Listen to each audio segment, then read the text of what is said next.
We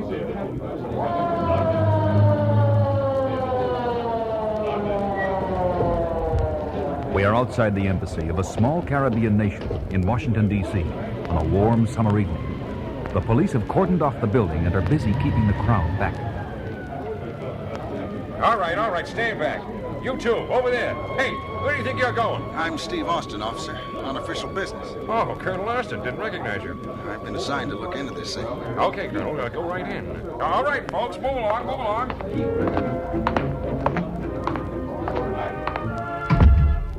Oh, Steve, come on over here. Hi, Oscar. What's it all about? Steve, this is Police Commissioner Anderson. Let him fill you in.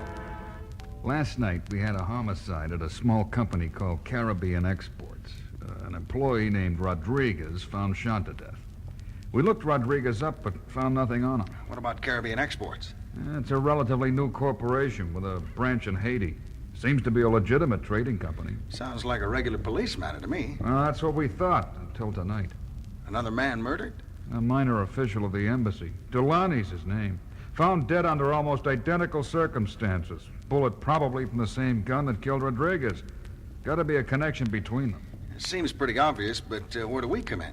NASA has been working with Navy on a new short-range underwater missile. Yeah, I'm familiar with the project. And we've been making arrangements with officials at this embassy for the use of their territorial waters for laying underwater cables and other things connected with the test launch. And you think these murders may somehow be related to the missile project? It's a possibility that we can't ignore. Delaney was the secretary of one of the men we're working with. That's why I thought OSI should be called in. To be on the safe side, Steve, I want you to go down to Haiti. You'll be an American businessman in the export-import line looking for new items to buy.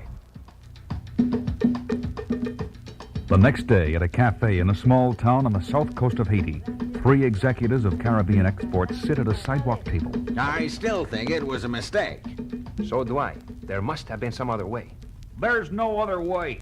Rodriguez and Delaney had to be silenced before they talked to the authorities. But murder? It would have been better to give them the bigger cut they wanted. There's plenty for everybody. And the worst part is, and now we got the OSI looking into it. When I heard that from my embassy contact, I came right down here. Listen, don't worry about it. Everything is go for tonight. The boat's in position and the diving equipment and divers are all set. The whole operation will be completed before they have a chance to find out what we're up to. And then we take off for Brazil with a cool $20 million. $20 million? Yeah, that's cool. Returning to their office, they are about to walk into the reception room when Breck grabs Maddox by the arm. That man in there, that's Steve Austin, OSI. Are you sure? No mistake. I've seen him in Washington more than once. All right, okay, just play it cool. I'll handle him. Oh, Mr. Maddox, this gentleman has been waiting for you. Well, how do you do?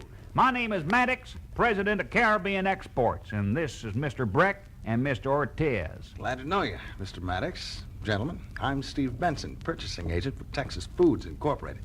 I'd like to talk to you about a sugar and coffee deal. You see... Oh, I'm sorry, Mr. Benson. You came at a bad time. We're closing for the day. Oh, that's too bad. But tell you what, let's make it for tomorrow. We can have lunch together and talk business at the same time. That'll be fine. Say, just thought of something. If you're not busy this evening, how'd you like to attend a voodoo ceremonial worship? Aren't those things supposed to be secret? Sure, but I know Papa Mungo very well. He'll admit anyone I vouch for. Yeah, it sounds like fun. When and where do we meet? Well, there's a little square on the edge of town. Can't miss it. Make it at 9, and we'll go into the jungle. You're in for a real treat. As Steve walks out, Maddox, Breck, and Ortiz go into their office and shut the door. Maddox, are you crazy? Tonight's the night we wrap up the whole thing. Crazy like a fox. What better way to make sure that Austin is out of our way? Back at his hotel, Steve calls Washington. I think we're on the right track, Oscar. They're cooperating so nicely, though I got a feeling they might be onto me. Be careful, Steve. If they know or suspect... Don't worry, I can take care of myself. Any idea of what they're up to? Who they're working for? Not exactly, but I do know they've got a rented boat anchored out in the bay within easy range of the missile test area. Well, Navy's ready. They'll wait for word from you. It is 9 o'clock that night. Steve meets Maddox, who leads him along a narrow path into the jungle. Suddenly, they come to a clearing lit up by torches. In the center of a circle of worshippers stands Papa Mungo. Maddox goes to him. This is the evil man I told you about. You know what to do? Papa know what to do. Benson, it's okay. Come, sit over here. Fine. The ritual drums set up a throbbing rhythm, and the ceremony picks up in intensity. Papa Mungo, as though in a trance, stands rigid in the center, eyes seemingly shut. Suddenly, he utters a piercing scream and starts a strange ritual dance. This is the cue for Maddox. He slips into the jungle, thinking that all eyes would be on the voodoo priest, and that he couldn't be seen beyond the circle of torches. But he didn't count on the powerful vision of the bionic man. Maddox, heading into the jungle, toward the beach. I got to follow him. He starts to get up, but is restrained by two men beside him. You no go. Realizing the whole thing was a trap set for him, Steve breaks away from the two men. But in seconds, the whole circle is on him. And in the fight that follows, he is finally clubbed into unconsciousness.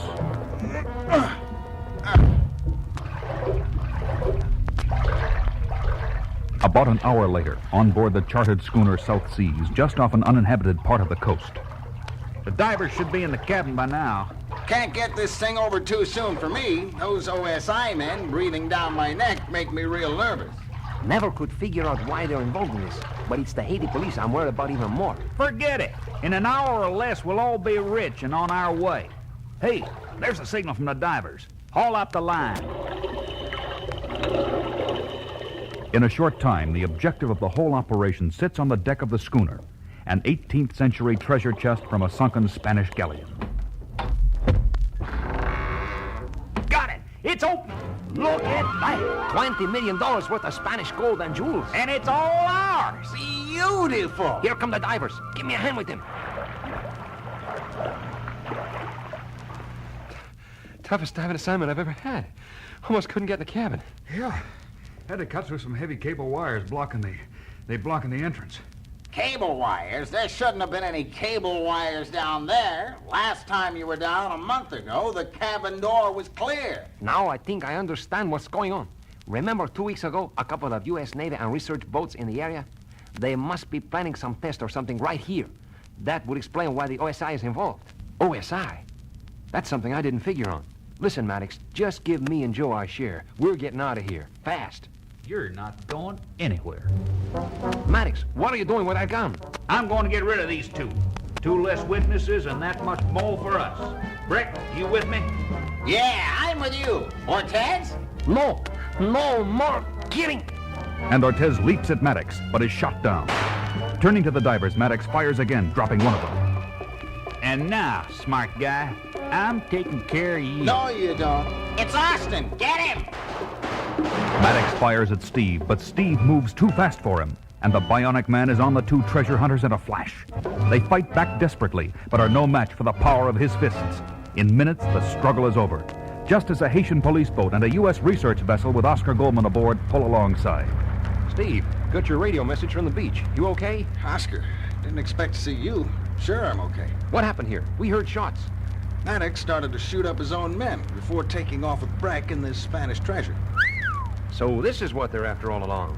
And we'd have made it if it hadn't been for you, Austin. How'd you get away from Mungo? Takes more than rope and a little voodoo to hold me, friend. But the Haitian police have the right jail to hold these characters. They don't approve of treasure hunting and murder in their waters. And in the unlikely event they ever get out of Haiti, the U.S. government has a little case of murder and sabotage against them. Well, that wraps it up. By the way, Steve, how did you get out to the boat? Warm tropical breezes, big golden moon shining down, romantic jungle drums in the distance. You ever see a better night for a moonlight swim?